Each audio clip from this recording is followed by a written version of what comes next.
JSAM ministries வழங்கும் வேதமும் குறளும். இன்றைய வேதவசனம், தம்மை அண்டிக் கொள்கிறவர்களுக்கு இயேசு கேடகமானவர். குறள் இப்படியாய் சொல்கிறது, பிறவி பெருங்கடல் நீந்துவார் நீந்தார், இறைவன் அடி சேராதார்.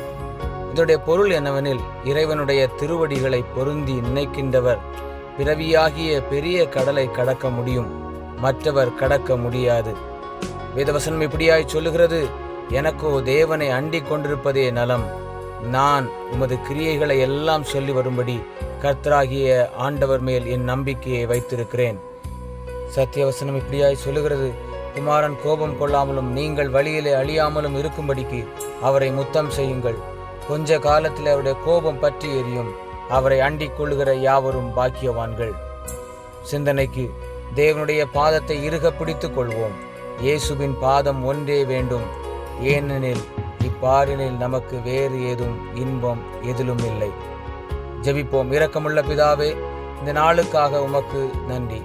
இன்பம் தருகின்ற உம்முடைய பாதத்தில் அமர்ந்து உம்மை ஆராதிக்கவும் உயர்த்தவும் எங்களுக்கு உதவி செய்யும். உம் பாதம் அமர்ந்த மரியாளை போல நாங்களும் அமர்ந்து நல்ல பங்கை பெற்றுக்கொண்டு உமக்காய் முடிவு பரியந்தம் ஜீவிக்க எங்களுக்கு கிருபை தாரும். இயேசுவின் நாமத்தில் பிதாவே, ஆமென். இந்த நாள் இனிய நாளாக அமைய வாழ்த்துக்கள். கர்த்தர் உங்களை ஆசீர்வதிப்பாராக. ஆமென்.